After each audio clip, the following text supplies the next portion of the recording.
the basics of climate, I don't know if I give you the 30-second version, is that our planet is warmed by the sun, right, and maintains its temperature. And that's solar radiation that comes in. And if that solar radiation, part of it gets reflected out to space, and then the rest of it gets absorbed. And then it gets re-emitted as infrared radiation, because our planet's cooler. Well, if we didn't have greenhouse gases, it would actually we'd remit most of that radiation would go out, and the temperature would be very cold, actually, about 0 degrees Fahrenheit. And because we have greenhouse gases, they actually trap a lot of that radiation, re-emit it, and bring it back down to us.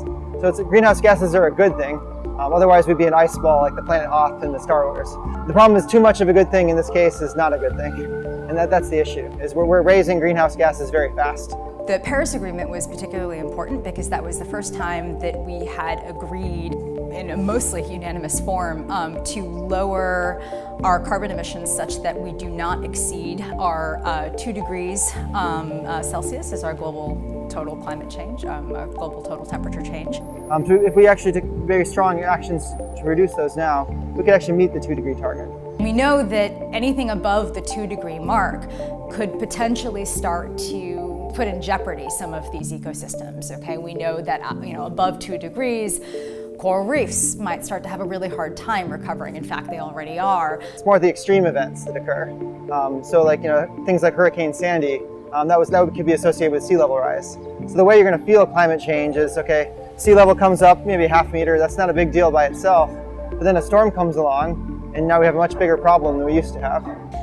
There's a host of changes that we would be concerned about related to both economic effects and also societal effects. And so the fate of island nations and those communities in areas around the world that maybe don't have all the resources they need to adapt, right? And in those areas, if you start to look at the semi-arid tropics, right, the increase of global temperatures, that's fine. That doesn't necessarily sound like it matters so much, but that manifests on the local level as drought, as flooding, as hot days. And if you have all of these things happening, you could potentially impact crop productivity. We know that above 2 degrees C, that crops may not respond as well. So you're talking about agricultural economies, right, and food security that winds up becoming compromised. Even more fundamental are the water supplies, right? Just having adequate drinking water and access to drinking water become a problem. For just basic needs, in addition to societal productivity, economic productivity, all of those metrics start to go down. What do we do, right, for those communities? This has been engraved in NYU's work over the last 10 years. We're also a partner in the New York City's Carbon Challenge, which we also signed in 2007, and that actually gives metrics on reducing emissions. So initially the goal was to reduce our emissions 30% by 2017. We actually reached that 5 years ahead of schedule. So there's electricity generation. That's a big one. That one's actually more doable because that comes from power plants, localized sources. So if we can take a coal point away, burning fossil fuel, and replace it with something else that either burns less fossil fuel or does it more efficiently, or better yet, renewables, that's a big source. We're actually using cleaner fuel by having a cogeneration plant on site, and most people don't know that actually it does exist on campus, and it powers about 22 buildings with electricity and another 37 with high temp hot water, so steam.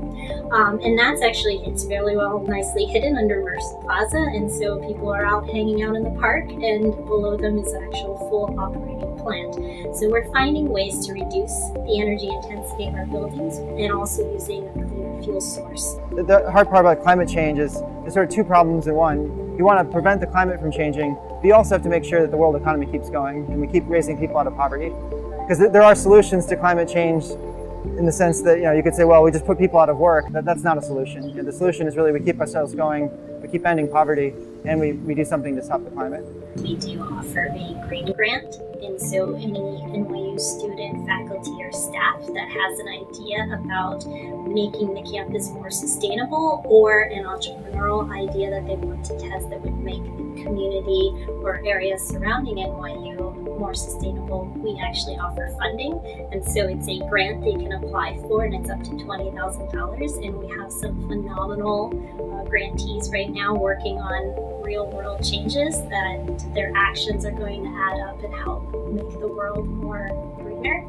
The price of carbon has to be there. So you paid for the gasoline, right? And you got some energy out of it and some good out of it, but you didn't pay for the emissions of the CO2 that are going to cause damage later on, right? So it's basically everything's cheaper than it ought to be. We should be paying the cost up front.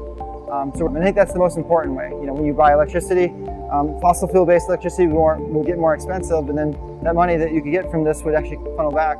You'd make the right decision. And I think that's really the solution. So it's pressure on these companies to do it, and that's not going to happen unless we take our own steps. I think we've realized through the New York City's Carbon Challenge, and then also most recently with the We Are Still In campaign, that every action adds up. So our environmental impact has an effect globally and also local. And so every action that we take is going to help us towards a more sustainable future. Because they realized that universities were the pioneers. We stepped forward and we said, we can do this. And collectively, we were reaching our 30% goal. And they asked us to be the educators for other industries and to share our best practices. And so we've seen overall that the city is able to reduce their emissions because of our part in it. Anymore now, it's not enough to change our light bulbs or drive a Prius. We want to make sure that A, that we confront and try to tackle climate change, and B, that the way that we do it is equitable. And so we need to be calling our representatives, making sure that they hear our voice as voters to instate climate action, right? Whether it be about a carbon tax or clean power plan type emissions reductions. We've done a lot of the easy things to do on campus, and now it's getting harder. And we need to strive to work together in order to collectively change and reduce not only our emissions, but to really better the world.